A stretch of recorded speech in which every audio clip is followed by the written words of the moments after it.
ये कहलाती आदर्शता। अपने सामने बैठाला। कितने योग्य थे आचार्य ज्ञान सागर नहीं, मुनि विद्यासागर महाराज कितने योग्य थे कि गुरु ने उनकी वंदना करना उचित समझा। गुरु ने अपने सामने उनको उच्चासन पर बैठाना उचित समझा।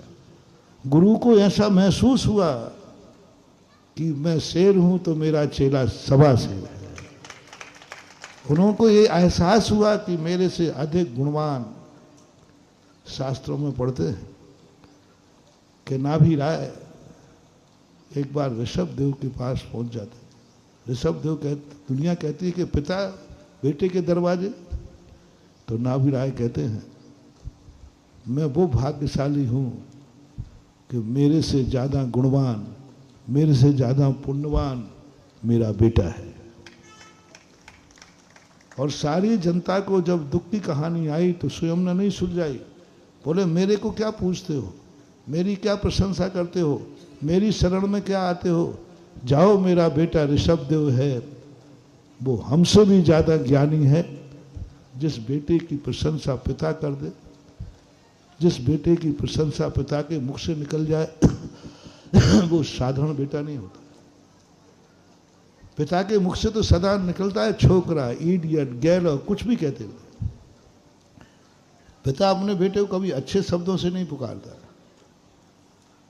क्योंकि उसके सामने तो वो छोकरा है। बहुत कम बेटे होते हैं जो पिता की दृष्टि में भी आदर्श हो जाते हैं, महान हो जाते हैं। नाभि राय की दृष्टि में ऋषभ देव। बहुत कम गुरु होते हैं जो शिष्यों के लिए कुछ अच्छा संबोधन करते हैं, शिष्यों के लिए कुछ अच्छा बोलते हैं, शिष्यों के लिए कुछ अच्छे शब्दों का प्रयोग करते हैं, क्योंकि उनकी दृष्टि में तो ज़्यादातर शिष्य शिष्य ही होता है, वो ज़्यादा गुणवान नहीं दिखता।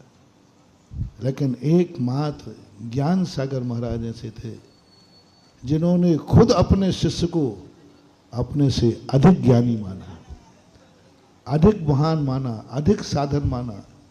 इसलिए मरण के पहले अपने शिष्य की ही वंदना करके गए। गुरु की वंदना करके दुनिया मरण को प्राप्त होती है, लेकिन शिष्य की वंदना करके जाएं ऐसे आचार्य महान होते। गुरु की वंदना तो सभी करते हैं, जिस दिन से दीक्षा होती सभी करते, लेकिन शिष्य की वंदना करने का प्रसंग 2 बार मिलता है जनागम में।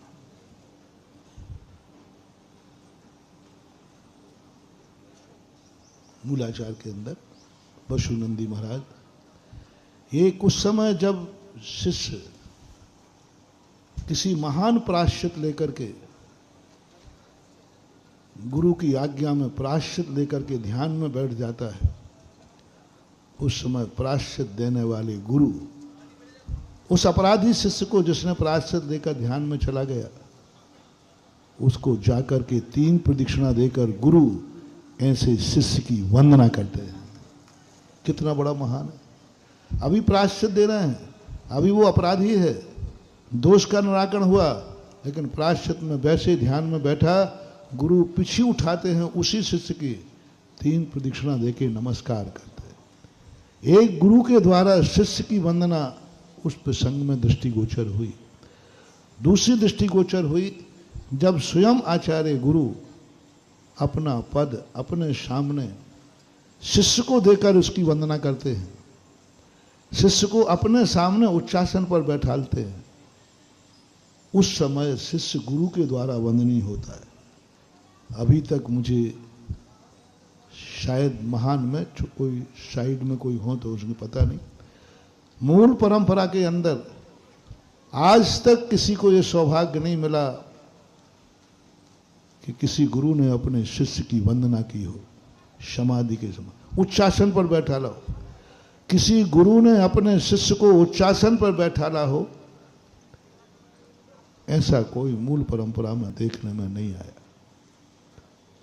ये बहुत बड़ा पुण्य से मिलता है, महान महान पुण्य होता है। तब गुरु को कोई ऐसा योग्य शिष्य मिलता है जिसकी वंदना करने का मन गुरु को खुद होता है। बहुत, ये साधारण पुण्य नहीं था पूज्यवर ज्ञान सागर महाराज, ना जाने कितना पुण्य किया होगा, कभी भावना की होगी कि और ऐसा शिष्य मिला, ऐसा शिष्य मिला। जैसे मैंने तीर्थंकरों कहा, सभी पिताओं को नहीं मिलता कि बेटा की वो वंदना करें, बेटा को महान करें, लेकिन बहुत जन्म जन्म के पुण्य नाभि राय ने किए, राजा सिद्धार्थ ने किए, जिन्हें खुद अपने बेटे की वंदना करने का सौभाग्य मिला। संसार में यहाँ एक शिक्षा लेते जाना चाहिए। जो पिता यदि अभी तक धर्म में आगे नहीं बढ़ पाए या दीक्षा नहीं ले सकते, कम से कम वे आज सारे संसार के माता पिता एक भावना भाएं कि मुझे महान बनने का मौका मिले या नहीं मिले, लेकिन इतना मौका जरूर मिल जाए कि तुम खुद अपने बेटे को दीक्षा देकर तुम स्वयं उसकी वंदना करो। दीक्षा लेवे वो और तुम वंदना करो। बेटी दीक्षा लेवे और तुम आरिका बन के आरिका की वंदना करो।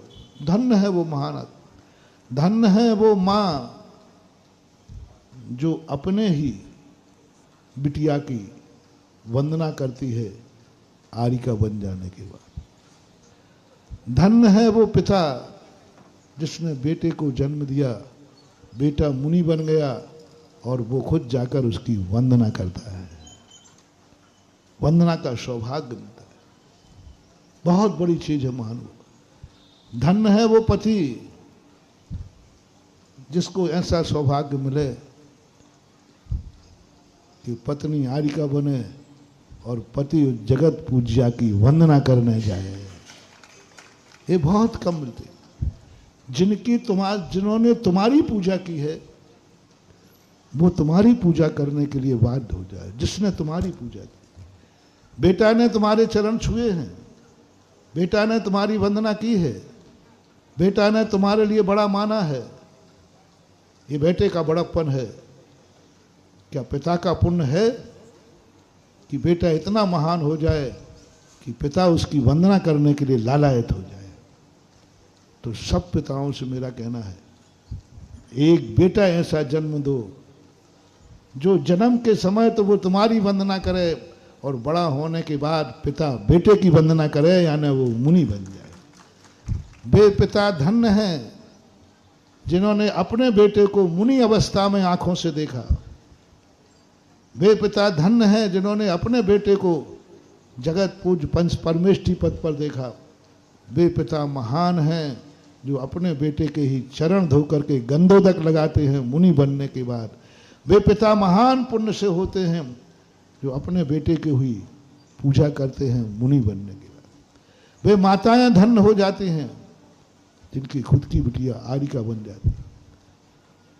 और वे गुरु धन्य हो जाते हैं, वे गुरु पुण्यात्मा हैं जो ऐसा शिष्य उनको मिले कि वे अपने सामने ही अपने शिष्य की वंदना करने के लिए लालायत हो उठे।